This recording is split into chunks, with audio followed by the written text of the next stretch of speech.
Les saludo con la paz del Señor, amén. Bueno, quiero corregir algo que ha dicho el hermano Juan. No soy un gran siervo. Tenemos un gran Señor. El siervo, si es grande, ya no es siervo. Entonces, soy solo un siervo, amén. Y sé que es con la mejor intención, pero siempre tenemos que tener esto bien claro, que lo que más le gusta a Dios es la humildad. Porque el que se humilla, Dios lo exalta. En cambio, el que se exalta, Dios lo humilla. Y Dios resiste al soberbio y da gracia al humilde. Así que nosotros tenemos que procurar mantener siempre lo más posible, ¿verdad? Nuestra cabeza mirando mejor hacia abajo que hacia arriba, ¿verdad? El cuello erguido a Dios no le gusta, el orgullo no le gusta.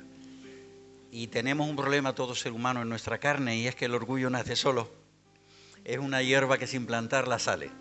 Y bueno, yo al menos procuro combatirla. En el libro de Gálatas, en el capítulo 5, nos habla de las obras de la carne y el fruto del Espíritu. Y en el fruto del Espíritu habla de el amor, el gozo, la paz, la paciencia, la benignidad, la mansedumbre, pero no habla de la humildad. Y es curioso que no hable de la humildad.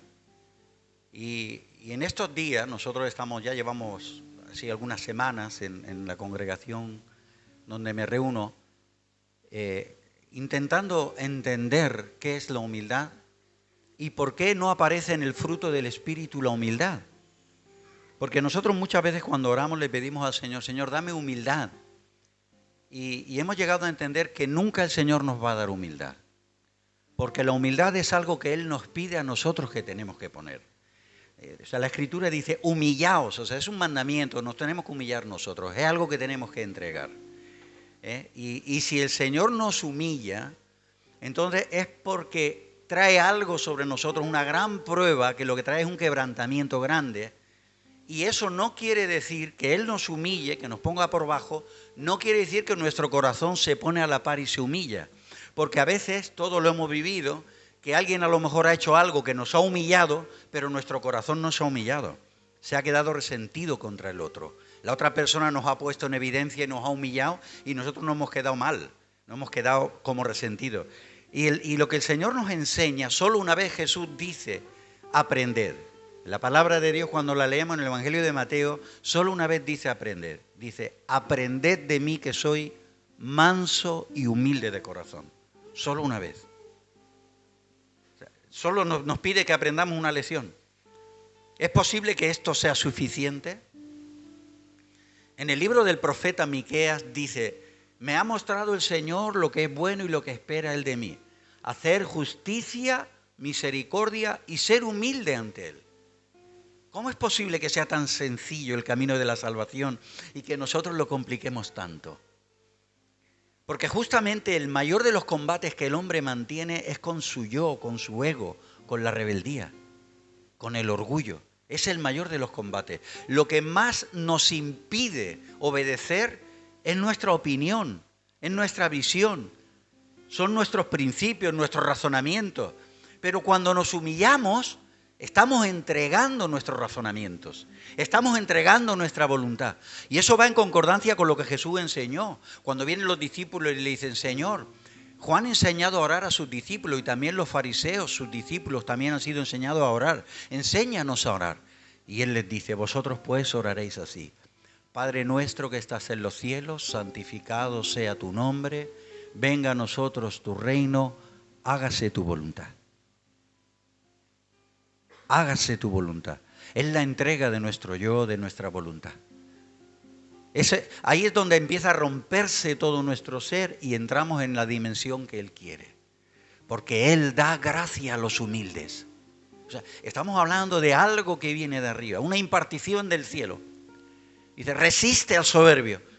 Cuando nos mantenemos en nuestra terquedad, en nuestra cabezonería, hasta en nuestras doctrinas y en nuestras posiciones y justificándonos de aquella manera y de la otra, Él se pone de distancia. En cambio, da gracia al humilde. Esto implica que es algo que viene de arriba, es una impartición que viene de Él. Nosotros nos humillamos y activamos algo que viene de arriba. Es como cuando dice la Escritura que si somos fieles en nuestros diezmos y ofrendas, Él abre las ventanas de los cielos y derrama bendición. Aquí es igual. Está diciendo, Él da gracia a los humildes. Es una ventana que se abre, donde la gracia de Dios viene sobre nosotros, y la gracia es la habilidad, es el don gratuito para andar en lo sobrenatural. Es la impartición de Dios. Me gusta mucho examinar la Escritura y ver cómo el Maestro se comporta. Dice, haya pues en vosotros este sentir que hubo en Cristo Jesús, el cual siendo igual a Dios no tuvo el ser Dios como algo a que aferrarse, sino que se despojó a sí mismo y se humilló. ¿Cómo? ¿Cómo? Y se humilló. Yo he oído tantas veces esto y me imagino que todos nosotros, ¿no? La Biblia dice que si te dan un golpe en una mejilla, que pongas la otra, pero 3 mejillas no tienes. Como queriendo decir, le pongo límite al tema y si vienes contra mí, te las vas a ver. Pero eso no es lo que la Escritura enseña. Jesús se humilló. Y le dieron 1, y le dieron 2, y le dieron 3, y le dieron 33. Y 33.000. Sufrió hasta la muerte de cruz. Se humilló hasta ese punto. Y él le dijo a Pilatos, ¿acaso no crees que yo podía rogarle a mi padre y mandaría varias legiones de ángeles? Esa actitud de él lo lleva a este lugar. Cuando él se humilló hasta lo sumo, el Padre le dio un nombre que es sobre todo nombre. Esa es la impartición. Él fue quebrantado hasta lo sumo, y en la humillación y en la humildad que él puso, pudiendo haber extendido un dedo, porque si al mar, cuando estaba embravecido, lo reprendió, ¡shh! ¡Calla! Y el mar enmudeció y se hizo bonanza. ¿Qué no podía haber hecho con sus enemigos? ¿Qué no podía haber hecho con sus enemigos? Con un simple movimiento, con un simple gesto, con un soplido, con un parpadear de ojos solo. El centurión dijo, solo di la palabra y mi siervo sanará. Y estaba en distancia y le dijo, ve, ya has sido sanado. Fíjense qué cortas palabras. El poder de Dios se activó. Cuando nosotros nos humillamos, no estamos activando algo de nosotros, pero sí estamos activando algo que viene de arriba, del trono de Dios. Dice, y Él da gracia a los humildes. Así que cuando a Jesús le da un nombre que es sobre todo nombre, si nosotros nos humillamos, ¿sabe lo que nos dará? Nos dará una identidad, nos dará un nombre, nos dará un lugar, nos dará un espacio, nos dará un reconocimiento, y nos dirá como del Hijo dijo, este es mi Hijo amado en quien tengo complacencia.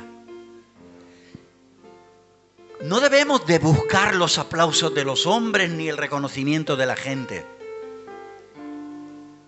Porque el que se humilla ante Dios, se humilla hasta quedar en el anonimato total. El Evangelio es uno. Solo hay un Evangelio. Solo hay un Evangelio. Y el Evangelio tiene un nombre propio que se llama Jesús. En el libro de Isaías, en el capítulo 9 y en el versículo 6, dice, porque un niño nos es nacido y el principado sobre su hombro. Y está hablando de Jesús. Y entre las cosas que se dice de Él, que será Padre eterno, Dios fuerte, también se dice Príncipe de paz. Y yo muchas veces me he preguntado, ¿por qué dice príncipe de paz?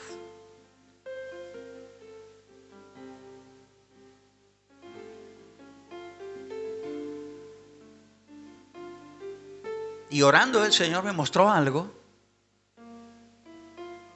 que creo que está correcto. Y es porque la paz es una posesión de Dios. Jesús, cuando se encuentra con sus discípulos, siempre decía, paz a vosotros. Les dice, mi paz os dejo y mi paz os doy. Es algo como si dijésemos que es algo material. Esa paz es como si fuese un objeto que Él puede dar. Y cuando vosotros lleguéis a una casa y entréis, decís, paz a vosotros. Y si esa casa fuese una casa de paz, cuando vosotros os marcháis, la paz se quedará ahí. Es como algo, un paquete que tiene nombre. No sé si me estoy explicando. ¿Me estáis entendiendo? ¿Me estáis entendiendo? ¿Están conmigo aquí? La paz quedará en ese lugar. Mi paz os dejo, mi paz os doy. Es algo que te doy porque no lo tienes. En el mundo tendréis aflicción, pero en Cristo, o sea, Él dice, en mí, en Cristo, tendréis paz. En mí tendréis paz. Miren, Dios es para todos, pero no todos tienen a Dios. Mucha gente habla y dice, Dios está conmigo. Y yo me atrevo a decir, por las obras de la gente y el fruto de la gente, eso es lo que tú te crees, pero Dios no está contigo. Por el fruto. Tú te crees que Él está contigo, pero si tú no estás con Él, Él no está contigo. El libro de Santiago dice, acercaos a Dios y Él se acercará a vosotros. Es un movimiento que tenemos que hacer nosotros. Dios es soberano y tiene todo ahí y puede hacer lo que Él quiera. Nadie puede evitar que Dios haga lo que le dé la gana. Porque es Dios y está por encima de todos y es todopoderoso y no hay quien lo detenga. Nadie lo puede detener. Digo un amén. Nadie lo puede detener. Es soberano. Y si Él quiere llamar a un niño como llamó a Jeremías y decirle, yo te llamo a ti y tú eres mi profeta. Jeremías dijo, normal como un niño que era, dijo, Señor, soy niño. Y el Señor le dijo, no digas soy niño, porque tú irás y dirás lo que yo te diga y ya está, y no hay problema. O sea, si dices lo que Dios te ha dicho que diga, no hay problema. El problema es cuando comenzamos a inventar. Entonces, si Él le da la gana de llamar a un niño, ¿cómo no puede llamar a su madre, que es más que el niño? Y si Dios le da la gana de llamar a una Débora, ¿y quién le va a poner límites a Él, al jefe? Pero nosotros empezamos a sacar argumentos de aquí, de allá, de arriba, de abajo, de los lados, de todas partes. Dios es soberano. Y su soberanía es incuestionable. Es incuestionable. Dice, yo puedo levantar hijos a Abraham de las piedras. ¿Pero para qué de las piedras? No, Señor, como dijo Isaías, heme a mí aquí, estoy aquí yo, envíame a mí, no te falta que mandes piedras. Pero si Él quiere, llama a una burra y la pone por encima del profeta. ¿Y quién es el profeta? No es nadie. Si Dios le da la gana de darle autoridad a una bestia de carga como lo hizo, y ya hay precedente. ¿Quién es el profeta? El profeta en ese momento era un cero a la izquierda. Y esto nos habla de algo. No nos vale para nada el orgullo ni la soberbia, porque no hay nivel del que no se pueda caer. Y un animal que no tiene que ver ni con el reino, ni con el diseño, ni con los llamamientos de Dios, ni con los dones de Dios, lo escoge Dios y lo pone como vocero y se convierte en el mensaje a un hombre que era profeta. ¿De qué nos habla esto? Nos habla de un Dios soberano. Diga usted, Dios es soberano. Incuestionables son sus juicios y sus caminos, inescrutables.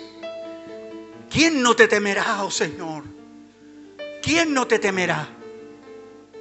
Si en cualquier momento tú estás en casa y crees que todo está bien, y viene un día de celebración familiar, vienen unas Pascuas, y te excedes, y si a él le da la gana, hace como hizo con Belsasar.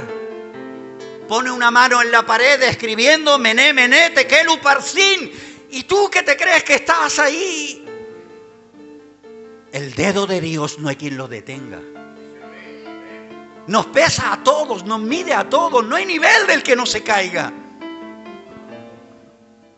¿Qué es lo que nos debe de conducir? El espíritu humilde, porque al corazón contrito y humillado tú no lo desprecias. El diseño de Dios no tiene nada que ver con el de los hombres. Los hombres han confundido la palabra ministerio. Creen que ministerio equivale a galones o a título. Me encanta el planteamiento aquí, que no tenéis plataforma.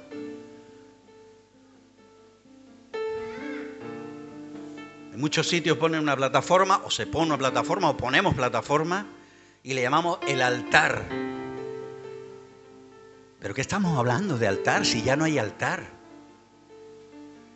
Si ya no hay altar, si ahora solo hay uno que es alto, que se llama Jesús. Como estructura, pues para que nos vean un poquito más y para ministrar y demás y aquello, vale, pero no le llamemos altar. Porque el altar se hacía con 12 piedras y era para un sacrificio. Y eso viene de la Iglesia Católica Romana hoy en día, el tener altares igual. No tenemos altares, porque el sacrificio ya ha sido hecho. El cordero ya ha sido sacrificado. La sangre ya ha sido derramada. Ya no hay más sacrificio. Ahora todos nos miramos al mismo nivel. Al mismo nivel. Y juntos levantamos manos santas sin ira de contienda delante de aquel que es 3 veces santo. Nos mira iguales. La palabra ministerio viene del griego minor, que quiere decir un pequeño que sirve. Pero casi siempre que se habla de un ministerio se habla de alguien grande, no de un pequeño. No sé por qué parece que hay que escribirlo con mayúsculas y todo con letras gigantes. Y no tiene nada que ver con la realidad de Dios. Porque el siervo de Dios no se oirá su voz en las calles.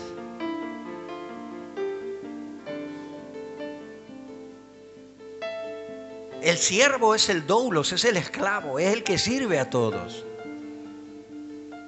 El hombre de Dios es el que se pone a la altura de los pies y te lava los pies. El hombre de Dios es el que se ciñe la toalla.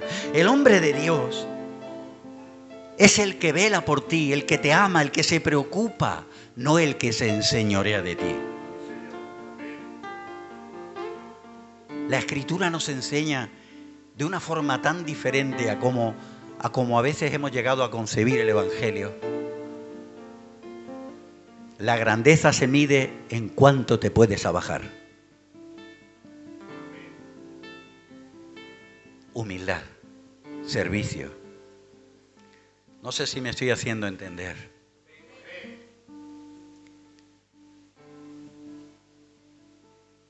Un niño nos es nacido y el principado sobre su hombro y será llamado su nombre. Dios fuerte, Padre eterno, príncipe de paz. Esto quiere decir que Él es el que va a administrar la paz. Es el gobernador de la paz, el que va a dar la paz. Dice, pero mi paz dejo, mi paz doy, no como el mundo. O sea, no está hablando de algo que nosotros hemos captado. He hablado con cristianos a lo largo de estos años, ¿no? El Señor me salvó en el 1979. Algunos de vosotros no habíais nacido en el 79. Creo que apenas aquí a lo mejor habrá 3 o 4 como mucho que ya habían nacido en aquel tiempo, porque algunos nacieron incluso antes. pero la mayoría ni habíais nacido, no erais ni proyecto todavía. No estabais ni en la mente de vuestros padres algunos. Cuando Él me salvó en el 79, yo entendía la paz de una manera muy distinta a como la entiendo hoy. La paz es un nivel espiritual. La paz es un estado. En el libro de Hebreos, en el capítulo 13, y me gustaría que lo leyéramos, por favor. Las manos caídas y las rodillas paralizadas. Y haced sendas derechas para vuestros pies, para que lo cojo no se salga del camino, sino que sea sanado. Seguid la paz con todos y la santidad. La paz con todos y la santidad, sin la cual nadie verá al Señor. Yo durante años siempre he oído esto: sin santidad nadie verá al Señor, sin santidad nadie verá al Señor. Los que ya llevamos algún tiempo y estamos familiarizados con la Escritura, con la palabra de Dios y demás, sabemos que sí, que es una frase muy usada, ¿no? Sin santidad nadie verá al Señor, que tenemos que buscar la santidad, apartarnos del pecado, darle la espalda al pecado, darle la espalda al mundo, a las cosas del mundo, y buscar la santidad. Pero yo nunca me había parado a pensar en este hecho de que las ha puesto de la mano la Escritura. La paz y la santidad, sin la cual nadie verá al Señor. ¿Qué es verdaderamente la paz? O sea, está puesta al nivel de la santidad. El reino de Dios es paz. El ambiente que vamos a encontrar en el cielo es paz. Lo que Él nos ha prometido es una paz, pero una paz que el apóstol Pablo, habiendo subido al tercer cielo, la describe diciendo: la paz que sobrepasa todo entendimiento. Que todo el mundo no la entiende. Es una paz que no es ni siquiera lo que los cristianos hemos entendido a lo largo de años. Yo nunca he escuchado hablar de que la paz es algo sólido, como un don, como un regalo, como un paquete. Pero Jesús dice así: mi paz os dejo, mi paz os doy. Me está dando algo que no tengo y algo que Él sí tiene. Es algo que Él da. Entonces, Él es el príncipe de paz, el que administra esta paz. El que la da. Entonces, está hablando de otra dimensión, de otro nivel. Dice el rey Ezequías cuando enfermó, dice: estaba yo en paz y en medio de la paz me sobrevino el gran problema y mi turbación, lo que me quitó el sueño. Que fue cuando el rey Ezequías enfermó y viene el profeta Isaías y le dice: prepárate que vas a morir. Y él entonces se vuelve contra la pared, ¿verdad? Y comienza a orar a Dios y a clamar y a decirle: mira que he andado delante de ti. Y dice, y aún no había llegado el profeta Isaías al patio, estando ahí al patio del palacio.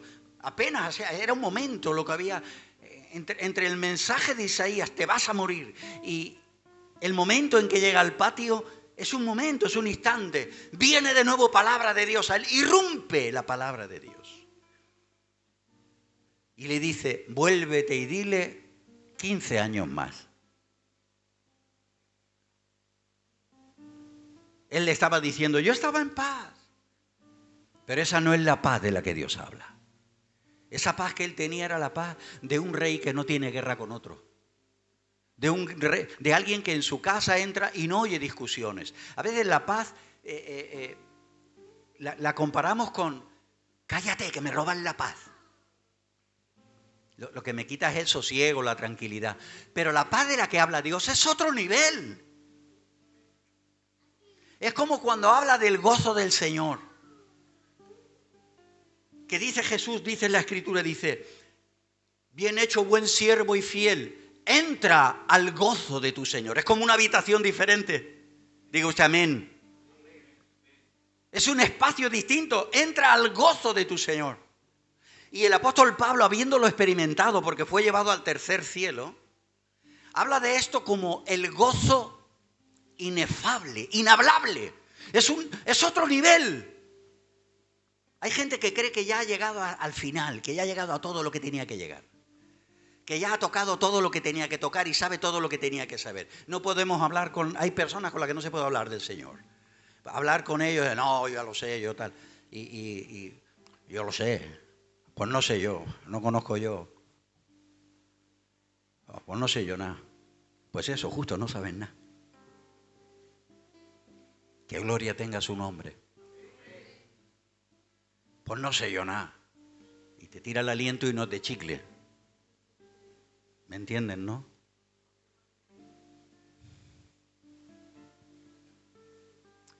Dice, mucha paz tienen los que en ti confían. O sea, está hablando de cantidad. Como cuando habla de la fe. Dice, hombres de poca fe. Y cuando habla del centurión dice, este tiene más fe que todo Israel. Hablando del centurión y de la fe del centurión, que no era un hebreo, dice, ni aun en Israel he hallado tanta fe. O sea, hay niveles de fe. Se puede ser rico en la fe, como era la iglesia de los tesalonicenses, que eran ricos en la fe, y se puede ser pobre en la fe. Y cuando dice, mucha paz tienen los que en ti, no tienen poca, tienen mucha, es abundancia. Es copa llena, es copa rebosante, es transbordante, es otro nivel. Cuando habla de la paz de Dios, está hablando que el asunto de estar reconciliados los unos con los otros hace tiempo que ya se dio. El asunto de no tener contrarios ni enemigos hace tiempo que se solucionó. Está hablando de un nivel que llena y llena y llena y la copa no lo soporta más y transborda. Esa es la paz de Dios de la que Él nos habla. Es un nivel al que a mí me gustaría que todos llegásemos. Respirar paz, transmitir paz. Hemos entrado a veces a casas donde el aire que se ha respirado ha sido un aire infernal. ¿Verdad? Todos hemos entrado a veces en algún hogar, a veces hasta en nuestra propia casa hemos entrado pero aquí ¿qué está pasando? Y el ambiente que hay es un ambiente raro, dan ganas de abrir las ventanas y decir, fuera todo este tormento. Esta turbación, la tele a voz alta, el uno gritando por aquí y el otro por allá, un desbarajuste que uno dice, ¿pero esto qué es? Y otras veces ha entrado en casa donde no se oye ningún ruido, pero se huele la contaminación espiritual, se siente la presencia de los demonios. Con el diablo se pacta hasta sin hacer pacto. Con el diablo se pacta entrando en su territorio.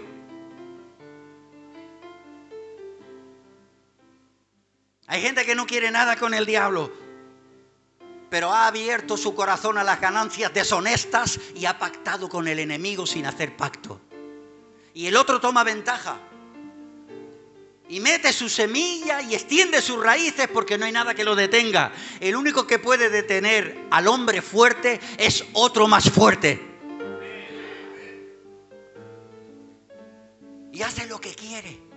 Y cuando se vienen a dar cuenta estas personas que están creyendo que son los más listos, que las ganancias deshonestas y las ganancias torpes le están viniendo de cara y que todo está yendo bien, cuando se vienen a dar cuenta, los hijos los tienen contaminados. Los hijos los tienen.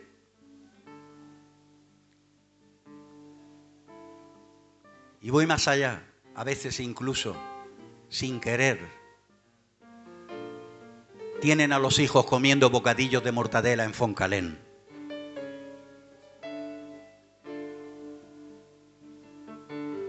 Tengo agua. Gracias. No debemos de ser torpes nosotros. Deberíamos de saber valorar lo que es la paz. Entras en tu casa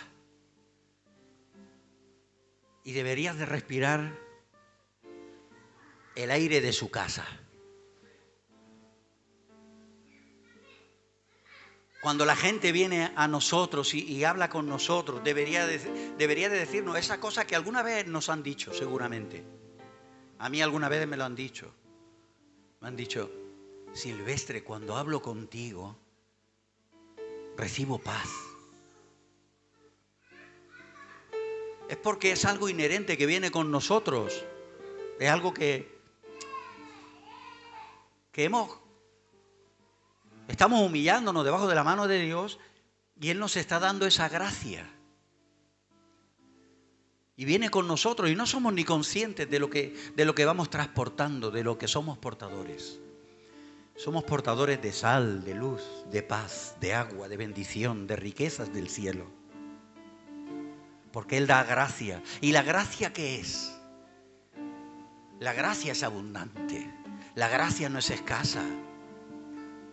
La gracia es el río que fluye de debajo del trono de Dios y que a todos los que se meten en esas aguas son sanados. Son las aguas salutíferas. Me gustaría que mirásemos un versículo en la Escritura. 2 versículos y con esto ya os quiero dejar. ¿Qué es lo que nos roba la paz?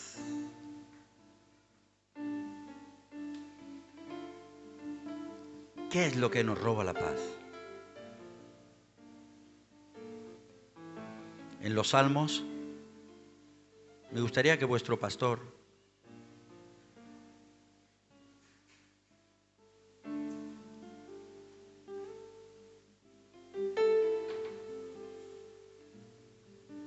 si lo encuentro os lo digo.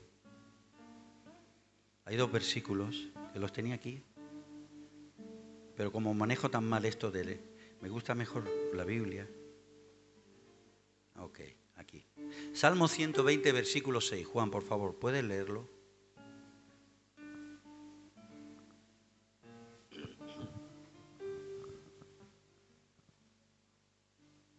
Ponte en pie, por favor, y léelo en voz alta.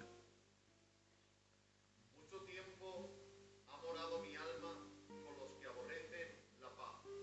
Amén. Y ahora busca el capítulo 38 y versículo 3.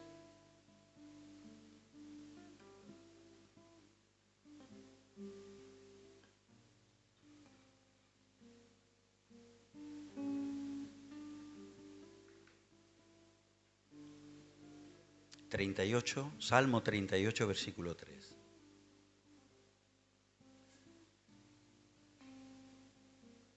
Nada hay sano en mi carne a causa de tu ira, ni hay paz en mis huesos a causa de mi pecado. Amén. En el primer texto dice, mucho tiempo ha morado mi alma con los que aborrecen la paz. Esto se refiere al ambiente en el que vives. Y el otro, el del 38.3, dice, ni hay paz en mis huesos a causa de mi pecado. O sea, una cosa es algo personal. El pecado de mi vida no solo me roba la paz, sino que me trae la enfermedad. El rencor, el resentimiento, la amargura. Trae enfermedades, los médicos lo dicen. O sea, de manera que el pecado nos roba esto tan preciado que Dios nos quiere dar, la paz, el pecado, a nivel personal. Pero hay algo más, y es el ambiente. El vivir en medio de los que aborrecen la paz, de aquellos que son enemigos de la fe y del cristianismo, que andan en desórdenes,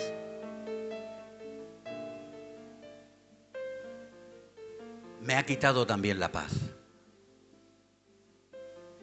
De manera que hay 2 cosas que tenemos que combatir, 2 primeras cosas, para entrar en esa dimensión en la que Él nos va a dar su paz.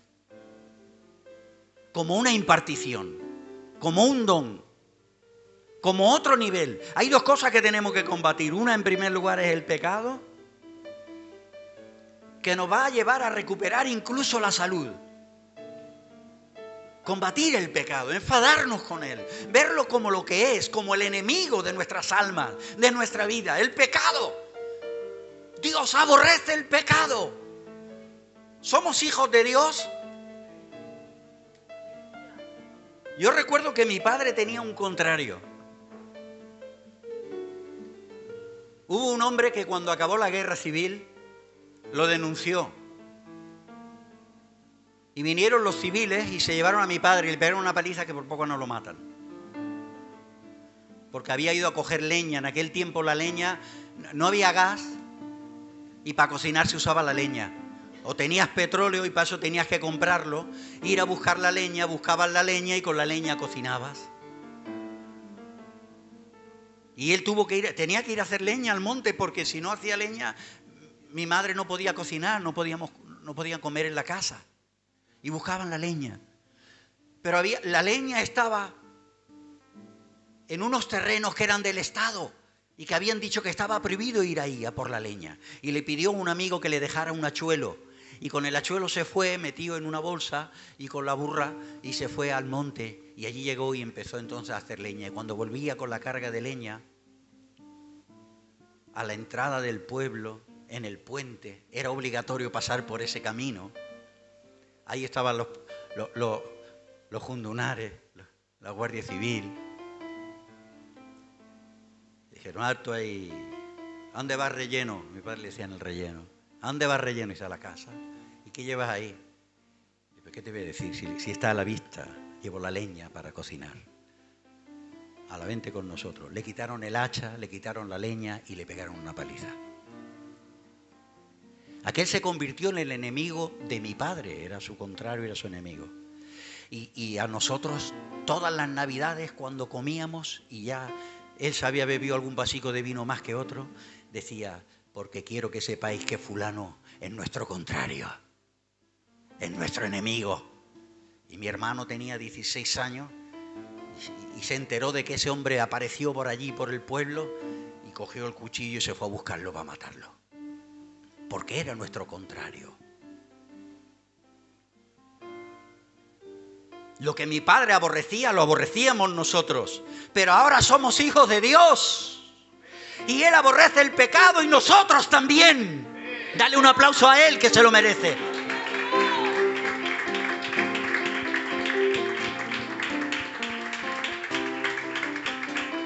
Y entendemos que nuestro contrario no es un hombre de carne y de sangre, sino que es el diablo, que Dios lo reprenda. Amén. Y nuestra lucha ya no es contra personas físicas, sino contra enemigos espirituales, entes que andan revoloteando y hablando a las mentes y sembrando cizañas y calumnias y ensuciando y procurando y promoviendo negocios indecentes. Rebeliones, rebeldías, iras, contiendas, disensiones. El enemigo de nuestras almas nos acecha. Y lo que nuestro Padre aborrece, nosotros lo aborrecemos. Tenemos un contrario que se llama diablo y Satanás. Y tenemos otros contrarios que se llaman demonios y demonillos. Sonríe, Dios es bueno. Lo que nos roba la paz es el pecado. Y tenemos que combatirlo, pero con seriedad total. No se puede coquetear con el pecado. Pero tampoco se puede coquetear con las juntas que aman el pecado.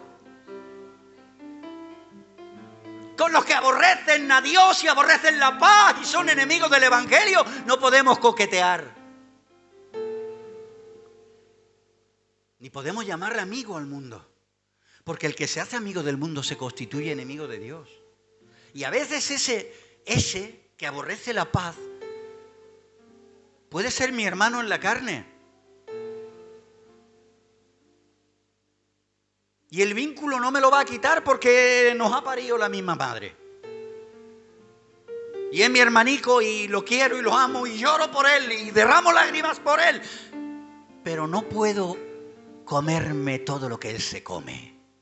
Ni callarme y otorgar lo que él hace. porque el que se calla otorga. Tenemos que reprender las obras de las tinieblas. Tenemos que brillar. ¿Cómo vamos a ganar al mundo si nadie les dice eso está mal? ¿Qué es lo que roba la paz y qué es lo que nos da la paz? Tenemos que relacionarnos con el gobernante de la paz, con Jesús. Una relación estrecha, íntima, humillándonos para que Él siempre nos dé su paz. Nos dé su paz. Y esa paz transbordante, ese nivel diferente, nos lleve al lugar que queremos llegar. En el mundo estaremos rodeados de aflicción, porque en el mundo hay aflicción, pero estaremos viviendo en otra dimensión. Dice de Abraham que cavó pozos y luego vinieron sus enemigos y los taparon. Entonces vino Isaac, su hijo, y abrió aquellos pozos. Y Dios se le manifestó a Isaac y le dijo: estos pozos que yo te doy, hizo también otros pozos nuevos. Estos pozos que yo te doy son para beber agua. Y hay un lugar donde dice, y hizo un pozo de aguas vivas. O sea, que era un manantial puro, agua mineral buena. No tenía que ir como nosotros a buscar al Hiperver ni al Carrefour a comprar el agua, ¿no? Al supermercado, ¿no? Él tenía al lado de su casa, ahí tenía un manantial de agua mineral, aguas vivas. Qué bueno, ¿no? Diga usted, ven, qué bueno. Que abriéramos el grifo y el agua que saliera fuera la mineral, la buena, ¿no? Qué bueno, ¿no? Bueno, pues Dios le dice, pero tú no vivas dependiendo de esas aguas, vive aquí como extranjero. Hermanos, en este mundo comemos, nos movemos y vivimos, pero tenemos que vivir como extranjeros. No apegados a esto, sabiendo que nuestro reino es otro, que el nivel al que nosotros aspiramos es diferente. Aquella agua era necesaria. Y fueron las mismas aguas que bebió Abraham y que luego bebió Jacob. Y que luego Jesús se acerca en Sicar, ¿verdad? Aquel pozo donde está la samaritana y dame de beber. Y dice, ¿por qué me pides agua si entre nosotros somos contrarios, enemigos? Samaritanos y judíos no se dan entre sí. ¿Por qué me pides agua? Y dice, y si tú supieras el que te pide agua, tú le pedirías a él y él te daría un agua que salta para vida eterna. En este mundo en el que estamos, las aguas que hay, los recursos que tenemos, tener una casa, tener un coche, todas estas cosas están representando la prosperidad. Porque el último pozo que hizo Isaac le puso Berseba, que quiere decir Dios me ha prosperado. Es prosperidad, pero nuestra esperanza es otra más elevada. Hay gente que el mensaje del Evangelio lo basa en prosperidad aquí. Pero la verdadera prosperidad es que tú estés completamente tranquilo. Que si en este momento cierras los ojos, el primero que ves al abrirlos es la cara de tu Salvador. Diga usted gloria a Dios. Esa es nuestra lucha, esa debe de ser nuestra meta. La paz que sobrepasa todo entendimiento. Mi paz os dejo, mi paz os doy.